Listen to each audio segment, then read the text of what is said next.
Hello friends, मैं हूं doctor Akhilesh और आपका स्वागत है हमारे यूट्यूब चैनल एडुप्लांट में।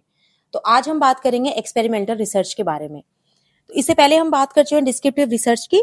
और डिस्क्रिप्टिव रिसर्च जो है वो आपको पता है कि किस तरह से हम एजुकेशन फिनोमिना में यूज करते हैं। हमने जो लास्ट वीडियो बनाया था उसमें हमने देखा था कि क्वालिटेटिव रिसर्च जो है वो एजुकेशन फिनोमिना को समझने के लिए यूज की जाती है। तो जहां पर आपके पास डिफरेंट वेरिएबल्स हैं, वो वेरिएबल्स कैसे आपस में रिलेटेड हैं और उन वेरिएबल्स की वजह से जो आपका फिनोमिना है वो कैसे इन्फ्लुएंस होता है, ये सब चीजें हम डिस्क्रिप्टिव रिसर्च में पढ़ते हैं। लेकिन अगर आप इन्हीं वेरिएबल्स के बीच में कॉजल रिलेशनशिप निकालना चाहते हैं, कॉजल रिलेशनशिप का मतलब है कि कोई भी एक वेरिएबल ए वेरिएबल बी के साथ कैसे रिलेटेड है, इन दोनों के बीच में जो रिलेशनशिप है वो क्या कॉज एंड इफेक्ट रिलेशनशिप है। तो इसी रिलेशनशिप को अगर हम स्टडी करना चाहते हैं तो फिर हम एक्सपेरिमेंटल रिसर्च को देखते हैं। अब एक्सपेरिमेंटल रिसर्च जो है वो क्या है, हम उसी को देखेंगे आज का हमारा वीडियो पूरा इसी पर फोकस करेगा। तो अगर हम देखें एक्सपेरिमेंटल रिसर्च जो है, it is conducted to establish a cause and effect relationship. बहुत इंपॉर्टेंट ये पार्ट है कॉज एंड इफेक्ट रिलेशनशिप, क्योंकि जैसे डिस्क्रिप्टिव रिसर्च में हमने बात की थी कि आप किसी भी एक सिचुएशन को स्टडी करते हैं, किसी सिचुएशन के बारे में आप देखते हैं कि कोई भी एक फिनोमिना हो रहा है, तो उन सारी कंडीशंस को एज इट इज आप स्टडी करते हैं। लेकिन हम उसमें ये नहीं देख पाते हैं कि जो भी सारे वेरिएबल्स हैं, क्या कौन सा वेरिएबल है जो कॉज है और कौन सा वेरिएबल है जो इफेक्ट है, मतलब किसकी वजह से क्या वेरिएबल हो रहा है। तो इसीलिए ये जो डायरेक्ट रिलेशनशिप है ये हम कहीं ना कहीं मिस करते हैं डिस्क्रिप्टिव रिसर्च में। तो उसी को आप स्टेब्लिश करने के लिए एक्सपेरिमेंटल रिसर्च को हम यूज करते हैं। तो अगर हम किसी भी इंडिपेंडेंट वेरिएबल का इफेक्ट देखना चाहें डिपेंडेंट वेरिएबल पे, तो हम वहां पर एक्सपेरिमेंटल रिसर्च का यूज करेंगे। अब ये इंडिपेंडेंट वेरिएबल और डिपेंडेंट वेरिएबल हैं क्या? तो सबसे पहले अगर हम बात करते हैं इंडिपेंडेंट वेरिएबल की, तो इंडिपेंडेंट वेरिएबल जो है ये वो वेरिएबल हैं, हम अगर कहें कि ये एक कॉज है, मतलब जो भी फिनोमिना हो रहा है उस फिनोमिना के कॉजेस को अगर आप स्टडी कर रहे हैं, और उन्हीं ये वो वेरिएबल्स हैं जिनको आप जिनके ऊपर एक्सपेरिमेंट करेंगे, मतलब आप जिनको मैनिपुलेट करेंगे। तो मैनिपुलेट यहाँ पे करने का मैं आपको एक एग्जांपल समझाती हूँ, जिससे कि आपको ये इंडिपेंडेंट वेरिएबल और भी जो अभी हम आगे वेरिएबल्स की बात करेंगे वो और अच्छे से समझ आएगा। जैसे मान लीजिए कि आप ये देखना चाहते हैं कि क्या कोई एक टीचिंग मेथड बच्चों के अचीवमेंट लेवल को बढ़ा सकता है। तो हम देखना चाहते हैं यहाँ पे effect of a teaching method on students achievement level. तो इसके लिए जो आपका टीचिंग मेथड है, अब ये टीचिंग मेथड है जिसको आप क्या करने वाले हैं, मैनिपुलेट करने वाले हैं। मतलब टीचिंग मेथड, जो भी टीचिंग मेथड है, आपका जो एक्सपेरिमेंट, आप जो ट्रीटमेंट देना चाहते हैं बच्चों को, वो क्या करेंगे, आप एक कोई पर्टिकुलर जो आपने सेलेक्ट किया है टीचिंग मेथड, उसको आप यूज करेंगे और देखेंगे कि क्या इसका कोई इफेक्ट, इस कॉज का, मतलब ये जो टीचिंग मेथड है इसका क्या इफेक्ट पड़ रहा है बच्चों के अचीवमेंट पर। तो जो अचीवमेंट ऑफ द स्टूडेंट हुआ, ये हमारा क्या हो गया, ये हो गया डिपेंडेंट वेरिएबल। तो इंडिपेंडेंट वेरिएबल वो हुआ जिसको आप मैनिपुलेट करेंगे और उसका इफेक्ट आप जिस पर देखेंगे वो हमारा क्या होगा, डिपेंडेंट वेरिएबल। तो डिपेंडेंट वेरिएबल क्या होगा, the dependent variable is the variable on which effect of this experimental और independent variable will be measured और ऑब्जर्व्ड। अब लेकिन जैसे कि हम यहाँ पे अभी बात कर रहे थे कि आप किसी भी एक टीचिंग मेथड का इफेक्ट देखना चाहते हैं अचीवमेंट पर, तो जिस समय पे क्लास में आप पढ़ाएंगे उस मेथड से, तो उस मेथड को पढ़ाने के साथ साथ आप और जब आप देखेंगे कि कुछ समय उस मेथड से पढ़ाने के बाद बच्चों का अचीवमेंट लेवल क्या है, तो ये जब आप यहाँ पे ऑब्जर्व करेंगे उसके कुछ समय के बाद, तो इस दौरान में क्या बहुत सारे ऐसे फैक्टर्स होंगे जो आपके अचीवमेंट लेवल को इन्फ्लुएंस करेंगे। तो जैसे वो क्या क्या हो सकते हैं, इंटेलिजेंस हो सकता है बच्चों का, मतलब बच्चे आपकी क्लास में जिनके ऊपर आपने ये मेथड यूज किया है उनका इंटेलिजेंस लेवल क्या है, उनका मोटिवेशन कितना था, उनकी स्टडी हैबिट्स क्या थी। ये सारे कुछ ऐसे फैक्टर्स हैं जो उनके अचीवमेंट लेवल को अफेक्ट करेंगे आपके टीचिंग मेथड के अलावा। So these are known as the intervening variable because they are affecting the dependent variable, है ना। आपका टीचिंग मेथड के अलावा और जो भी वेरिएबल्स आपके ऑब्जर्वेशन को या फिर हम कहें कि आपके डिपेंडेंट वेरिएबल को अफेक्ट कर सकते हैं, उन सबको हम इंटरवीनिंग वेरिएबल कहते हैं। तो all those variable that may influence the achievement of the student and interfere the effect of the discussion method of achievement on achievement, so these variables are known as the intervening variables. अब intervening variables को identify करना और इनको control करना बहुत जरूरी है। तो अभी हम देखते हैं कि एक्सपेरिमेंटल रिसर्च के क्या क्या एसेंशियल कैरेक्टरिस्टिक्स होते हैं, उसके बाद हम एक एक करके इन सब के बारे में बात करेंगे। तो सबसे इंपॉर्टेंट है कंट्रोल। अभी हम जैसे जो बात कर रहे थे कि क्योंकि आपका जो एक्सपेरिमेंट है उसमें आपने एक इंडिपेंडेंट वेरिएबल लिया है जिसको कि आप मैनिपुलेट करेंगे, आप वो एज अ ट्रीटमेंट यूज कर रहे हैं और फिर आप उसका इफेक्ट देखने वाले हैं डिपेंडेंट वेरिएबल पर। लेकिन उसके बीच में कुछ ऐसे वेरिएबल भी हैं जो आपके इफेक्ट को कैसे ना कैसे इन्फ्लुएंस कर रहे हैं। तो इसी इन्फ्लुएंस को आपको क्या करना पड़ेगा, कंट्रोल करना पड़ेगा। क्योंकि अगर आप इसे कंट्रोल नहीं करेंगे तो फिर जो आपका इफेक्ट है वो आप सोचेंगे कि आपका इफेक्ट जो है वो एक्चुअली आ रहा है ट्रीटमेंट की वजह से, लेकिन क्योंकि वो आपने बहुत सारे ऐसे इंटरवीनिंग वेरिएबल्स हैं जो आपके रिजल्ट को, आपके जो इफेक्ट है उसे कहीं ना कहीं इन्फ्लुएंस कर रहे हैं। तो इसीलिए जो भी आपके इंटरवीनिंग वेरिएबल हैं, जैसे कि अभी हमने बात की थी, इंटेलिजेंस हो सकता है, अचीवमेंट हो सकता है, मोटिवेशन हो सकता है, या फिर एक्स्ट्रा कोचिंग हो सकती है जो बच्चा घर पे ले रहा है, तो ये सारा जो है ये क्योंकि ये अचीवमेंट को इफेक्ट डालेंगे, इसीलिए हम इसको कंट्रोल किसी ना किसी तरीके से करेंगे। तो एक्सपेरिमेंटल रिसर्च का सबसे एसेंशियल कैरेक्टरिस्टिक क्या हो जाता है, कंट्रोल। तो कंट्रोल आपको जरूर करना पड़ेगा इन सभी इंटरवीनिंग वेरिएबल्स को। अब कैसे इनको कंट्रोल करते हैं वो हम आगे आने वाले अभी स्लाइड्स में देखेंगे। सेकेंड हमारा आ जाता है मैनिपुलेशन। अब मैनिपुलेशन का भी हमने कई बार टर्म यूज की, जैसे कि आपने अभी हम डिस्कस कर रहे थे कि एक्सपेरिमेंट में हमारे पास एक इंडिपेंडेंट वेरिएबल होता है जिसको आप मैनिपुलेट करते हो, मतलब जिसको आप वेरी करते हो और जिसको देखते हो कि इसका क्या इफेक्ट होने वाला है। तो जो भी आपका एक्सपेरिमेंट होने वाला है, जैसे अभी जो हम एग्जांपल यूज कर रहे थे उसमें हमारा इंडिपेंडेंट वेरिएबल जो अंडर मैनिपुलेशन था that was using discussion method of teaching. तो आपका और भी कुछ हो सकता है जिसका आप इफेक्ट देखना चाहते हैं डिपेंडेंट वेरिएबल पर। थर्ड आ जाता है हाइपोथेसिस। हाइपोथेसिस की बात हमने पहले भी एक वीडियो में की थी और आगे आने वाले वीडियो में हम हाइपोथेसिस को और इलेबोरेटिवली करेंगे क्योंकि बहुत ही इंपॉर्टेंट टॉपिक है ये, आपके एग्जाम में भी किसी न किसी फॉर्म में पूछा जाता है। तो हाइपोथेसिस जो है वो क्या होता है, आपका एक टेंटेटिव सोल्यूशन होता है आपकी प्रॉब्लम का, और एक्सपेरिमेंटल रिसर्च में बहुत ही इंपॉर्टेंट पार्ट बन जाता है हाइपोथेसिस, क्योंकि यहाँ पर हाइपोथेसिस जो है वो आप सबसे पहले स्टेट कर लेते हैं। मतलब आप जब फील्ड में जाते हैं उससे पहले ही आप जब आइडेंटिफाई करते हैं एक इंडिपेंडेंट वेरिएबल और डिपेंडेंट वेरिएबल, तो हम एक टेंटेटिव हाइपोथेसिस बना लेते हैं जिसमें कि आप बोलते हो, आप मानकर चलते हो there is a causal relationship between two factors, two variables that is independent and dependent variable. और हमारे केस में यहाँ पे जो हम एग्जांपल ले रहे हैं उसमें डिस्कशन मेथड है जिसका हम इफेक्ट देखना चाहते हैं अचीवमेंट पर।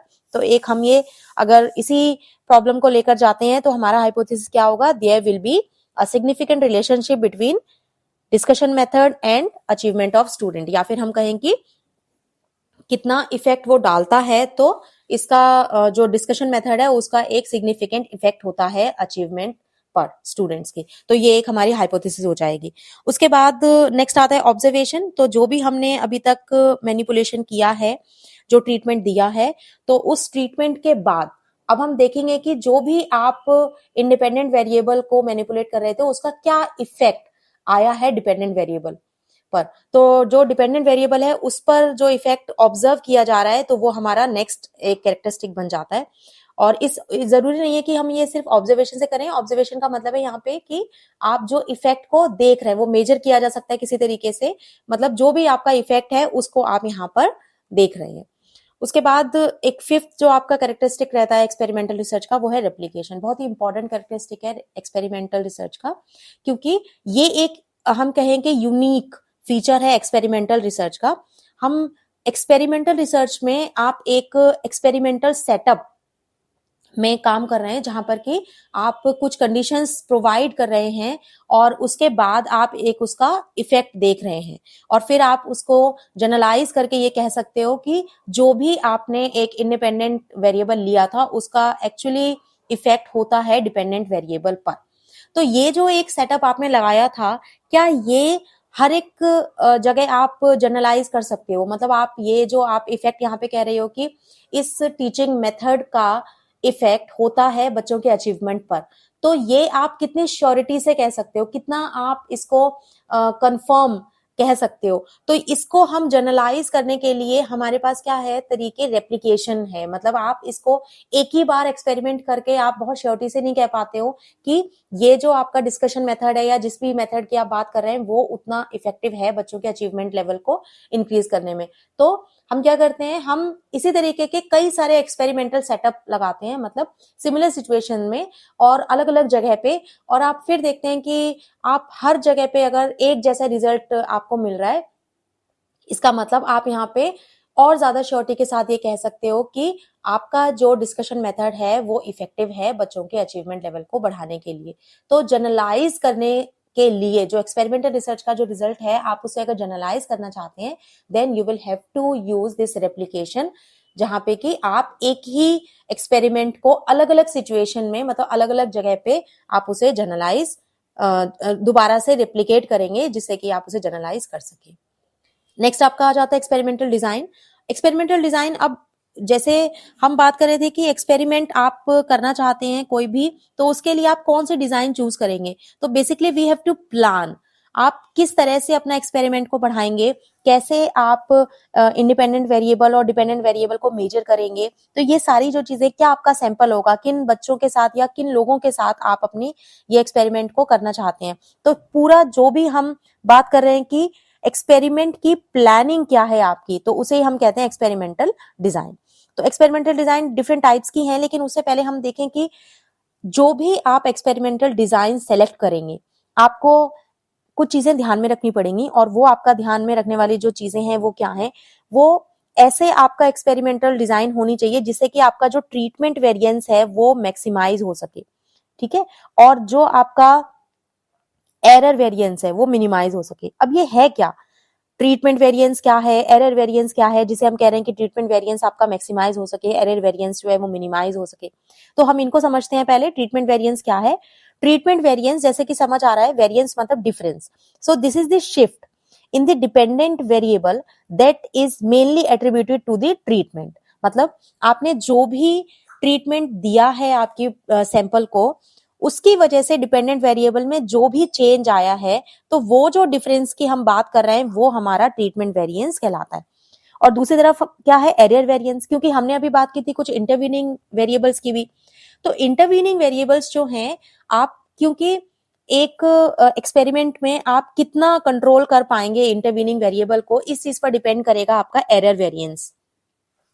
अगर आप इंटरवीनिंग वेरिएबल्स को कंट्रोल नहीं करते हैं, मतलब बच्चे जो हम अभी यूज कर रहे थे एग्जांपल, उसमें अगर आपने डिस्कशन मेथड यूज किया है और उसके साथ साथ आपने जो बहुत सारे इंटरवीनिंग वेरिएबल जिनकी अभी हमने बात की, जैसे बच्चों का मोटिवेशन लेवल, जैसे कि बच्चों की स्टडी हैबिट्स या फिर कोई एक्स्ट्रा कोचिंग क्लासेस, तो ये सभी कुछ ऐसे फैक्टर्स हैं जो आपके अचीवमेंट लेवल को इन्फ्लुएंस करेंगे।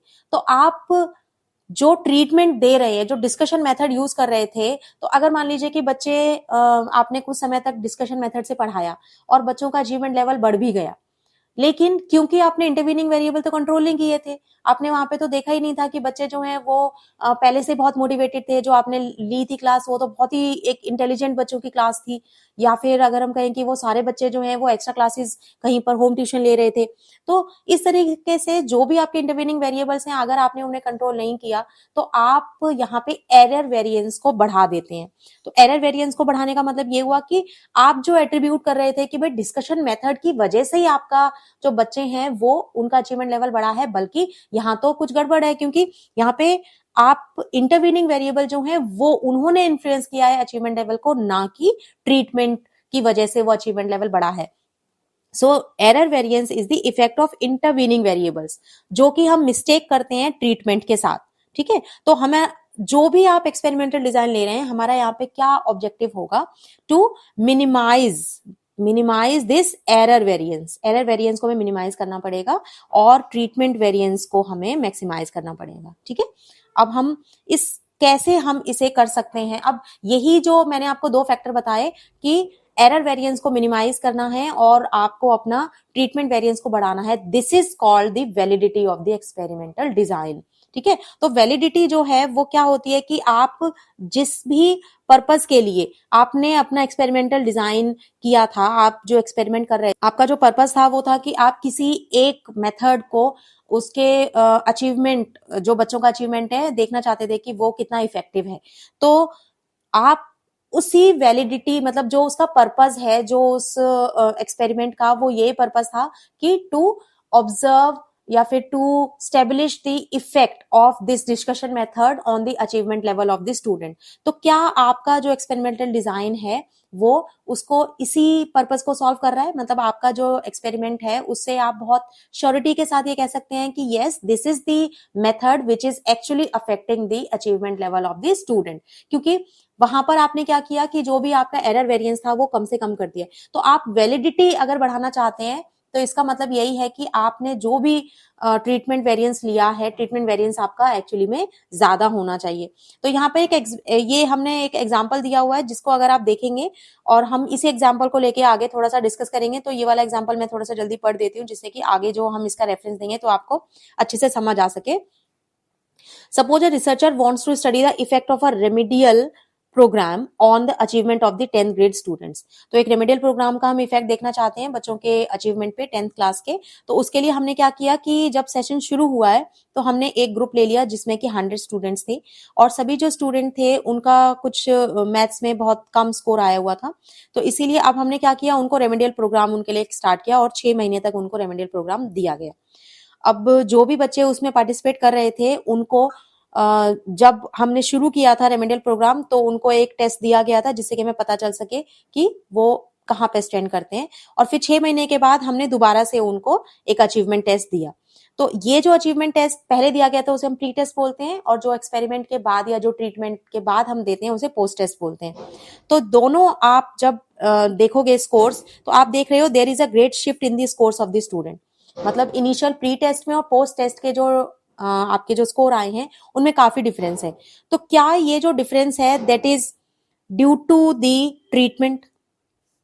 तो ये जो है हम अगर ये शिफ्ट जो आपका प्री टेस्ट और पोस्ट टेस्ट में जो डिफरेंस आया है अगर ये आपका सिर्फ ट्रीटमेंट की वजह से है तो आप कह सकते हो कि आपका जो एक्सपेरिमेंट है वो वैलिड है ना। और आपके जो एक्सपेरिमेंटल डिजाइन है उसकी वैलिडिटी काफी हाई है।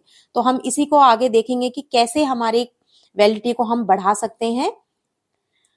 तो सबसे पहले हम बात करेंगे इंटरनल वैलिडिटी की। तो अगर हम देखें validity of experiment it can be of two types, internal and external validity. तो इंटरनल वैलिडिटी जो है वो क्या है, जिसमें कि हम बात करते हैं कि जो भी आपने इंडिपेंडेंट वेरिएबल लिया है वो उसकी वजह से ही आपका डिपेंडेंट वेरिएबल में कुछ डिफरेंस आ रहा है। तो इनका जो रिलेशनशिप है, मतलब यहाँ पे इंटरवीनिंग वेरिएबल्स जो हैं वो कम से कम इन्फ्लुएंस कर रहे हैं। तो क्या क्या चीजें हैं जो हमारी इंटरनल वैलिडिटी को कम करती हैं, ठीक है, या हम कहें कि इंटरनल वैलिडिटी के लिए थ्रेट है। तो सबसे पहले आ जाता है हिस्ट्री। अब हिस्ट्री क्या है? हिस्ट्री का मतलब है कि आप जितना समय में अपना ट्रीटमेंट दे रहे हैं, मतलब अगर हमने जैसे अभी बात की थी जिस एग्जांपल की, उसमें देखा था कि हमने रेमेडियल क्लासेस दी थी 6 मंथ के लिए, है ना।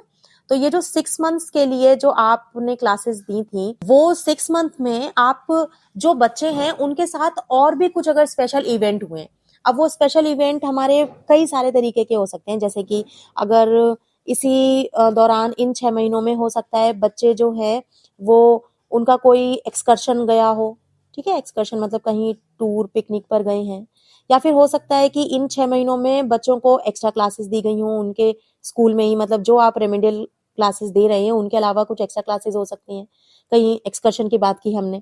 इसके अलावा ये हो सकता है कि कोई ऐसा एक्सटेंशन लेक्चर वगैरह उनको दिया गया हो जिससे कि वो जो उनकी मैथ्स की समझ है वो और भी किसी तरीके से बढ़ी हो।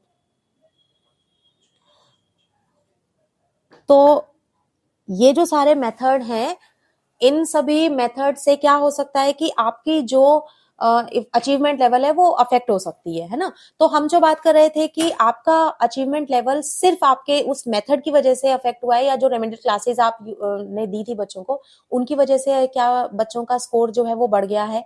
तो ऐसा तो नहीं है, क्योंकि बहुत सारे ऐसे स्पेशल इवेंट हुए जिनकी वजह से उनका, जैसे आप कहीं उनको ऐसे विजिट पे ले गए थे जिसकी वजह से वो टॉपिक या वो कॉन्सेप्ट मैथ का जो उन्हें नहीं समझ आया था वो और बेहतर समझ आ गया, एक्स्ट्रा क्लासेस की वजह से समझ आ गया, या फिर कुछ ऐसे लेक्चर्स हुए हैं कोई एक्सपर्ट के जिनकी वजह से उनको वो टॉपिक जो है वो अच्छे समझ आया है। तो बहुत सारे ऐसे और कोई अगर स्पेशल इवेंट हुए जिनकी वजह से आपका जो इफेक्ट है, जो आपका डिपेंडेंट वेरिएबल है उसमें कुछ चेंज आया है, तो वो आपका हिस्ट्री के अंडर आता है। तो हमें ये देखना पड़ेगा कि किसी तरीके के ऐसे स्पेशल इवेंट तो नहीं हुए हैं।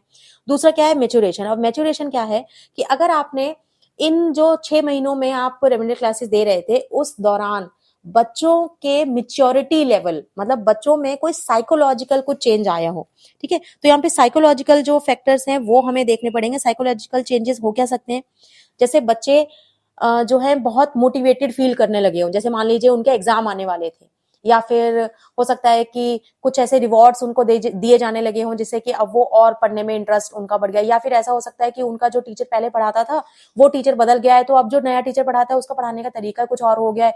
तो आपके रेमेडियल क्लासेस के अलावा अब कोई और भी टीचिंग मेथड है जिसकी वजह से उनका जो पोस्ट टेस्ट में उनके जो मार्क्स आए हैं वो बढ़ गए। तो यहाँ पर साइकोलॉजिकल फैक्टर, इसके साथ साथ क्या है कि बच्चों का मेच्योरिटी लेवल, मतलब बच्चे जो हैं वो और मेच्योर हो गए, अब वो उनको कुछ पहले हो सकता है 6 महीने, ये हम और भी कोई ऐसा एग्जांपल ले सकते हैं जिसमें कि कोई एक्सपेरिमेंट हो सकता है 1 साल का हो, और साल भर के दौरान जो उनकी एज में डिफरेंस आता है तो उसकी एज की वजह से कुछ टॉपिक उन्हें अब थोड़ा जल्दी समझ आ सकते हैं। तो ऐसा कुछ अगर चेंज है तो उसकी वजह से कोई भी अगर आपका डिपेंडेंट वेरिएबल जो इफेक्ट होता है वो हमारा मैच्योरेशन के अंडर आता है, तो ये भी हमारे इंटरनल वैलिडिटी को थ्रेट है। उसके बाद क्या है, प्री टेस्टिंग। प्री टेस्टिंग में क्या है कि क्योंकि आपने अभी एक जब रेमेडियल क्लासेस देने गए थे तो उससे पहले आपने एक टेस्ट दिया था बच्चों को, फिर उसके बाद आपने उनको क्लासेस दी रेमेडियल क्लासेस, और फिर उसके बाद आपने फिर से उनको पोस्ट टेस्ट दिया। तो क्योंकि आपने एक टेस्ट तो उन्हें पहले दिया ही था, मान लीजिए रेमेडियल क्लासेस में उन्होंने कुछ भी नहीं समझा या बहुत कम समझा, लेकिन फिर भी उनको पता था कि अच्छा ऐसा एक टेस्ट पहले हुआ था और दोबारा से फिर अगर वही वाला टेस्ट होगा तो फिर उनको बहुत सारे क्वेश्चंस तो उनको याद भी रह सकते हैं, या फिर कुछ क्वेश्चंस उन्होंने जब प्री टेस्ट में नहीं कर पाए थे और उन्हें पता था कि अरे ये वाले क्वेश्चंस वहां पे आए थे, तो जाकर उन्होंने घर पे देखा, उनकी प्रैक्टिस की और फिर पोस्ट टेस्ट में उन्होंने वो चेंज मतलब ठीक कर दिए। तो यहाँ पर क्या है कि प्री टेस्टिंग की वजह से भी बच्चे पोस्ट टेस्ट में अच्छा कर सकते हैं, तो ये भी एक फैक्टर हो सकता है कि प्री टेस्टिंग जो है वो भी आपके डिपेंडेंट वेरिएबल को इन्फ्लुएंस कर रहा है, ठीक है। दूसरा क्या है कि मेजरिंग इंस्ट्रूमेंट। अब मेजरिंग इंस्ट्रूमेंट क्या हो सकते हैं, जैसे कि आपने जब प्री टेस्ट लिया था तो प्री टेस्ट में तो आपने यूज किया था, मान लीजिए कि एक अचीवमेंट लेवल यूज किया था जिसमें कि आपने मल्टीपल चॉइस दिए थे, और अब आप जब पोस्ट टेस्ट ले रहे हैं तो आप उनको वहां पे पूरा सब्जेक्टिव क्वेश्चन दे रहे हैं। तो अब क्या होगा, बच्चा पहले वाले टेस्ट में और अब वाले टेस्ट में शायद वो इक्विवेलेंट अपना परफॉर्मेंस नहीं दे पाएगा, क्योंकि पहले वाला जो टेस्ट था वो कुछ और था, अब वाला टेस्ट में उनकी कुछ और एबिलिटी चेक होने लगी है ना। तो अब यहाँ पर भी आपका जो मेजरिंग इंस्ट्रूमेंट है अगर वो आप चेंज कर देते हैं प्री और पोस्ट में तो भी आपका इंटरनल वैलिडिटी अफेक्ट होता है, ठीक है। उसके अलावा फिर हमारा एक और पॉइंट है जो है एक्सपेरिमेंटल मोर्टेलिटी। अब ये क्या है मोर्टेलिटी, तो मोर्टेलिटी का मतलब क्या होता है कि किसी भी, मतलब मोर्टेलिटी मींस डाई, है ना। ये एक्सपेरिमेंटल मोर्टेलिटी जो है ये क्या है कि जो भी आपने जितने बच्चों के साथ शुरू किया था एक्सपेरिमेंट, जो आपका टोटल सैंपल था, अगर उसमें से कुछ लोग आपके एक्सपेरिमेंट का हिस्सा नहीं रहते हैं पूरा आपका एक्सपेरिमेंट खत्म होते होते, तो जो आपका लास्ट में आप ऑब्जर्वेशन करते हो at the end of the treatment, तो वो आपका इन्फ्लुएंस हो सकता है because some of the people, some of the sample size it has been reduced, और वो जो लोग चले गए हैं हो सकता है उनका जो स्कोर होता है या उनका जो कुछ हम देख रहे थे जो भी डिपेंडेंट वेरिएबल वो किसी न किसी फॉर्म में जरूर इन्फ्लुएंस करता हमारे डिपेंडेंट वेरिएबल को। अच्छा, इसके बाद हम बात करते हैं अब एक्सटर्नल वैलिडिटी के बारे में। अब इंटरनल वैलिडिटी मुझे लगता है कि अभी क्लियर है, जहां पे कि हम बात कर रहे हैं कि जो भी आपका इंडिपेंडेंट वेरिएबल है वो डिपेंडेंट वेरिएबल से पूरी तरीके से रिलेटेड है, और हम यहाँ पे कह रहे हैं कि जो डिपेंडेंट वेरिएबल है वो उसमें जो भी चेंज आया है वो सोलली आया है किसकी वजह से, इंडिपेंडेंट वेरिएबल की वजह से, ठीक है। तो ये तो हमने देख लिया कि अच्छा ठीक है, डिस्कशन मेथड जो है वो टीचिंग डिस्कशन मेथड जो है वो हमारे अचीवमेंट लेवल को इन्फ्लुएंस करता है। या फिर हमारा जो दूसरा वाला हमने एग्जांपल लिया था जिसमें हम बात कर रहे थे कि रेमेडियल जो क्लासेस हैं वो हमारे अचीवमेंट लेवल को या बच्चों के स्कोर को बढ़ाती हैं। तो रेमेडियल क्लासेस अगर आप दोगे तो मैथ्स में बच्चे जो है वो अच्छा परफॉर्म करेंगे। तो ये अगर आप स्टेब्लिश कर चुके हो, आपने देखा कि दोनों में कुछ इंक्रीज हुआ है, ट्रीटमेंट वेरिएंस जो है वो काफी बढ़ गया है। लेकिन क्या आप एक्सटर्नल वैलिडिटी में हम यहाँ पे देखेंगे कि क्या आप इस जनरलाइजेशन को सबके लिए कह सकते हो? मतलब हर एक केस में ये जो आपने स्टेटमेंट दी है कि discussion method can increase the achievement level of students, या फिर अगर हम कह रहे हैं कि रेमेडियल क्लासेस दे इन्फ्लुएंस और they improve the achievement of students in maths, ये जो हमारी स्टेटमेंट है ये हम कितने हद तक जनरलाइज कर सकते हैं? तो ये जो जनरलाइजेशन वाला जो पार्ट है वो हमारा एक्सटर्नल वैलिडिटी पर डिपेंड करता है। ठीक है, तो वहां पर हम देख रहे थे इंटरनल वैलिडिटी, वहां पे हम क्या कह रहे थे कि जो भी डिपेंडेंट वेरिएबल है, जो इफेक्ट है, that is only due to the dependent variable. And now what we are looking for? Now we are looking for the generalization, है ना? मतलब हम देख रहे हैं यहाँ पे कि कितना जनरलाइज आप इसे कर सकते हो। तो ये इसके लिए हम दो तरीके की वैलिडिटी की बात करते हैं, एक तो पॉपुलेशन वैलिडिटी और दूसरा इकोलॉजिकल वैलिडिटी।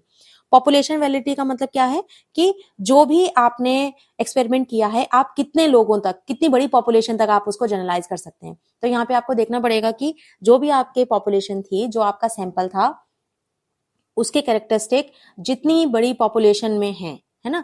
मतलब जैसे अगर आपने मान लीजिए 10th क्लास के लिए बात की थी रेमेडियल क्लासेस की, तो आप रेमेडियल क्लासेस के लिए जो आप जनरलाइज कर रहे हैं, तो आप वो 10th क्लास के लिए करेंगे, क्योंकि आपका जो एक्सपेरिमेंट था वो तो आपने 10th पर ही किया था, और आपने जो रेप्लिकेशन वाला एक पार्ट पढ़ा था ना, जिससे कि हम अपना जनरलाइजेशन को और अच्छे से, मतलब और श्योरिटी के साथ कर सकते हैं। तो एक्सटर्नल वैलिडिटी के लिए वो रेप्लिकेशन वाला पार्ट जो है वो बहुत इंपॉर्टेंट हो जाता है। आप जितना ज्यादा रेप्लिकेशन करेंगे उतना ही आप अपनी एक्सटर्नल वैलिडिटी को बढ़ा सकते हैं, और उसमें भी स्पेशली पॉपुलेशन वैलिडिटी को। ठीक है, अच्छा, उसके बाद फिर हमारा आ जाता है इकोलॉजिकल वैलिडिटी। इकोलॉजिकल वैलिडिटी जो है ये हमारे एनवायरमेंटल कंडीशंस से डील करती है। मतलब अभी हम बात कर रहे थे कि भाई आप इंटरवीनिंग वेरिएबल्स जो है ना उनको आप कम कर दो, है ना? जैसे बच्चों का इंटेलिजेंस लेवल, तो इंटेलिजेंस लेवल को आप कंट्रोल कर लो। ऐसा ना हो कि आपने सारे के सारे बच्चे जो हैं अपने इंटेलिजेंट ले लिए हैं, है ना? या फिर अगर हम बात कर रहे हैं कि मोटिवेशन लेवल, तो आप बीच में जो बच्चों का मोटिवेशन लेवल कम या ज्यादा हो रहा है तो आप उसको भी कंट्रोल करना पड़ेगा। या फिर ऐसा है कि कुछ एज वाले बच्चे जो हैं वो जल्दी सीख जाते हैं, तो इसीलिए आपने कुछ बड़ी एज वाले ले लिए हैं। या फिर हम कहीं के कोई जेंडर, जैसे कि लड़कियों के लिए कोई एक स्पेशल क्लास की हम बात कर रहे हैं और वो लड़कियां जल्दी सीखती हैं, तो आप उन्हीं को सिर्फ ले रहे हैं। तो ऐसा ना करके हम क्या करेंगे कि जो भी आपके इंटरवीनिंग वेरिएबल्स थे, आप उन्हें जितना ज्यादा कंट्रोल कर लेते हैं, जिससे कि आपकी इंटरनल वैलिडिटी बढ़ती है, तो वहां पे क्या हो जाता है, एक्सटर्नल वैलिडिटी आपकी कम हो जाती है। क्योंकि वैलिडिटी में हमने क्या बोला कि आप जनरलाइज कर रहे हो, यहाँ पे आप ये कह रहे हो कि ये जो ट्रीटमेंट है या ये भी जो डिपेंडेंट आपका वेरिएबल है, ये इंडिपेंडेंट वेरिएबल की वजह से हो रहा है, और आप ये सबके लिए जनरलाइज कर दे रहे हो। तो जब आप सबके लिए जनरलाइज कर देते हो, तो वहां पर, क्योंकि आपने तो बहुत ही आर्टिफिशियल कंडीशंस में काम किया है ना। आर्टिफिशियल कंडीशन का मतलब है कि नॉर्मल कंडीशन तो आपकी थी नहीं। आपने तो क्लासरूम, एक जो इंटेक्ट क्लासरूम होता है, वहां पर तो आपने अपना एक्सपेरिमेंट किया नहीं है। आपने तो वहां पे बहुत सारे इंटरवीनिंग वेरिएबल्स थे जिनको कंट्रोल किया था। जैसे कि आपने सभी बच्चे एक ही आईक्यू लेवल के लिए थे, सभी बच्चे एक ही जेंडर के लिए। आपने स्टडी, आपने देखा कि बीच में कोई स्पेशल इवेंट भी ना हो। आपने देखा कि मैच्योरेशन लेवल जो है, हमने जो बात की थी इंटरनल के लिए, वो सारे आपने कंट्रोल किए। तो लेकिन नॉर्मल तो सिनेरियो में ऐसा होता नहीं है, ये सारी चीजें तो साथ साथ चलती रहती हैं। तो इसका मतलब आप जो इकोलॉजिकल वैलिडिटी है वो ये कहती है कि जो भी आपकी एनवायरमेंटल कंडीशंस थी, उन कंडीशंस को आपको ध्यान में रखना पड़ेगा कि आपने किन किन चीजों को कंट्रोल कर रखा था उस समय पे। तो क्या नॉर्मल सिचुएशंस में भी वो चीजें कंट्रोल होती हैं क्या? ठीक है, और अगर वो नहीं होती हैं तो फिर आपका वो इकोलॉजिकल वैलिडिटी जो है वो कम कर देगा। ठीक है, इसमें हम एक पढ़ते हैं हॉथॉर्न इफेक्ट। अब हॉथॉर्न जो इफेक्ट है वो क्या है? जैसे कि जब आप किसी एक्सपेरिमेंट को करते हैं, जैसे बच्चों के साथ आपने कोई इस तरीके का जैसे डिस्कशन मेथड आपने यूज किया, और डिस्कशन मेथड के बाद आप देख रहे हैं कि बच्चों के अचीवमेंट लेवल में क्या इफेक्ट आया है, क्या फर्क उसमें पड़ा है। तो जिस समय पे बच्चे को आप डिस्कशन मेथड से पढ़ा रहे थे, तो बच्चे को पता था कि आप उसका अचीवमेंट लेवल बाद में देखने वाले हो, है ना, और आप स्पेशल ये एक एक्सपेरिमेंट कर रहे हो जिसके बाद आप उनका अचीवमेंट लेवल चेक करोगे। तो ये जो सारी चीजें हैं, क्योंकि उन्हें पहले से पता था कि उनके ऊपर एक्सपेरिमेंट किया जा रहा है, तो यहाँ पर आप जो प्रेजेंस ऑफ ऑब्जर्वर है, एक्सपेरिमेंटल इक्विपमेंट है, या फिर बच्चों की जो पार्टिसिपेशन की नॉलेज है, मतलब उन्हें पता है कि हम एक एक्सपेरिमेंट का पार्ट हैं, तो ये सारी जो चीजें होती हैं ये ऑटोमेटिकली उनका जो अचीवमेंट है उसको बढ़ा देती हैं, है ना, क्योंकि कोई भी नहीं चाहता कि मेरा रिजल्ट कोई मुझे चेक कर रहा है और मेरा रिजल्ट उसमें कम दिखे।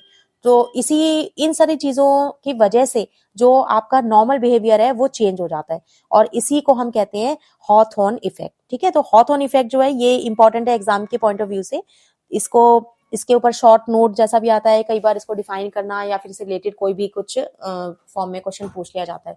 तो जो हॉथॉर्न इफेक्ट है ये हमारा इकोलॉजिकल वैलिडिटी को कम करता है। ठीक है, तो हम इसीलिए जो भी आपकी एक्सपेरिमेंट है उसके जनरलाइजेशन को हम दो पार्ट में हम देख रहे हैं यहाँ पे, पॉपुलेशन वैलिडिटी और इकोलॉजिकल वैलिडिटी। तो इन दोनों पॉइंट को आपको देखना पड़ेगा जब भी आप एक एक्सपेरिमेंट को कंडक्ट कर रहे हैं। अब कैसे आप अपनी वैलिडिटी को बढ़ा सकते हैं, तो उसके लिए अभी जब हम बात कर रहे थे कि आपको कंट्रोल करना पड़ेगा, मतलब हम जो इंटरवीनिंग वेरिएबल्स देख रहे हैं उन इंटरवीनिंग वेरिएबल्स को आप कंट्रोल करेंगे तभी आप इंटरनल वैलिडिटी को बढ़ा सकते हैं। तो कंट्रोल हम कैसे कर सकते हैं, जैसे आप क्या क्या चीजें हैं, पहले तो आपको आइडेंटिफाई करना पड़ेगा कि जो भी आपका डिपेंडेंट वेरिएबल है वो इंडिपेंडेंट वेरिएबल के अलावा और क्या क्या ऐसे वेरिएबल्स हैं जिनके थ्रू या जिनके द्वारा वो अफेक्ट किया जाता है। जैसे कि अभी हमने बात की थी अचीवमेंट की, तो अचीवमेंट को टीचिंग मेथडोलॉजी के अलावा और क्या क्या चीजें जो अफेक्ट करती हैं, जैसे कि बच्चों का इंटेलिजेंस लेवल कर सकता है, बच्चों की स्टडी हैबिट्स हो सकती हैं जो उसे अफेक्ट करेंगी, बच्चों का सोशियो इकोनॉमिक स्टेटस हो सकता है जिसकी वजह से कि बच्चों का अचीवमेंट लेवल इन्फ्लुएंस हो, स्कूल का क्लाइमेट है। तो ये जो सारी चीजें हैं आप इन सभी को कंट्रोल करके ही ये कह सकते हो कि जो अचीवमेंट है ये अचीवमेंट सिर्फ इस टीचिंग मेथड की वजह से आया है। ठीक है, तो ये हमारे कंट्रोल के मतलब हमें ये कंट्रोल करना पड़ेगा। और हम कैसे कंट्रोल करते हैं, हमारे पास बहुत सारे मेथड हैं जिनसे कि हम इन इंटरवीनिंग जो वेरिएबल्स हैं उनको कंट्रोल करते हैं। So what are these methods of control. अब बेसिकली हमारे पास दो मेथड हैं जिनसे कि हम कंट्रोल कर सकते हैं, और वो क्या है, random assignment of subjects two groups, मतलब हमारे पास एक एक्सपेरिमेंटल ग्रुप होता है और एक कंट्रोल ग्रुप। एक्सपेरिमेंटल ग्रुप वो है जहां पर कि आप एक ट्रीटमेंट दे रहे हैं और आप देख रहे हैं कि जो भी आपका इंडिपेंडेंट वेरिएबल है वो उस डिपेंडेंट वेरिएबल को इन्फ्लुएंस कर रहा है ना। तो और एक वो ग्रुप है जिसको आप कोई ट्रीटमेंट नहीं दे रहे हैं, मतलब वो आपका नॉर्मल, आप उसे एक नॉर्मल तरीके से पढ़ा रहे हैं और फिर उसका बाद में हम अचीवमेंट लेवल देखते हैं। तो इन दोनों ग्रुप में आप क्या करते हैं कि आप रैंडमली जो भी आपके बच्चे हैं उनको आप क्या करेंगे कि कोई भी आपके क्लास के दो सेक्शन है, आप इसमें आप और दोनों ही सेक्शन में कोई अचीवमेंट का डिफरेंस नहीं है, मतलब हमने कोई उनको अचीवमेंट के बेसिस पे नहीं वो सेक्शन बने हुए हैं। तो आप किसी भी एक सेक्शन को आप रैंडमली असाइन कर दोगे कि एक हमारा जो ग्रुप है ये कंट्रोल है और जो एक ग्रुप है वो क्या है, एक्सपेरिमेंटल है। तो हमने क्या किया यहाँ पे, random assignment of subjects to group. ठीक है, मतलब किसी भी आप एक ग्रुप को ले रहे हैं कंट्रोल और किसी भी एक ग्रुप को आपने कह दिया है कि वो आपका एक्सपेरिमेंटल है। और फिर बस हमें इसमें करना क्या है कि आप उसको दो ग्रुप जब आप बना लेते हैं तो उन दो ग्रुप का एक बार मीन अचीवमेंट को कंपेयर कर लेना। तो जो भी आपके दो ग्रुप हैं आपने उनका एक मीन अचीवमेंट जो है उसको आप अगर कंपेयर करेंगे और वो आपका क्या होना चाहिए, सेम होना चाहिए। तो सेम अगर है अभी तक तो इसका मतलब कि इंटरवीनिंग वेरिएबल तो चल ही रहे थे लेकिन फिर भी वो अभी भी उनका अचीवमेंट लेवल जो है वो कहीं ना कहीं कंपेरेबल है ना। तो इसीलिए आप उनको दो ग्रुप को, किसी को भी आपने एक एक्सपेरिमेंट ले लिया, किसी को भी कंट्रोल ले लिया। दूसरा क्या है, दूसरा है कि आप उसको रैंडमली नहीं असाइन कर रहे हो बल्कि आप क्या कर रहे हो, पहले सब्जेक्ट्स को मैच कर लेते हो इंटरवीनिंग वेरिएबल पर जो एक्सटर्नियस वेरिएबल है। और एक्सटर्नियस वेरिएबल अभी हमने बात की कि जैसे बच्चे का एक हम ले लेते हैं आईक्यू लेवल। तो हम लेते हैं दो बच्चे और दोनों का आईक्यू लेवल मेजर करते हैं और मान लीजिए दोनों का आईक्यू लेवल है 100।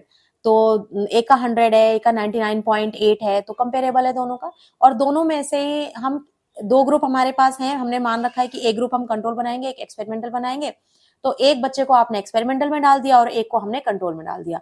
ऐसे ही हम बच्चों को एक एक करके मेजर करते जाते हैं, मतलब उनका आईक्यू लेवल को मेजर करते जाते हैं और मैच करके दोनों को, और एक को हम, अब जैसे 2 बच्चे आपने लिए, उनका आईक्यू लेवल आया है 70, अराउंड 70, तो आपने 70 वाले को, एक को आपने डाल दिया एक्सपेरिमेंटल में, एक को कंट्रोल में डाल दिया।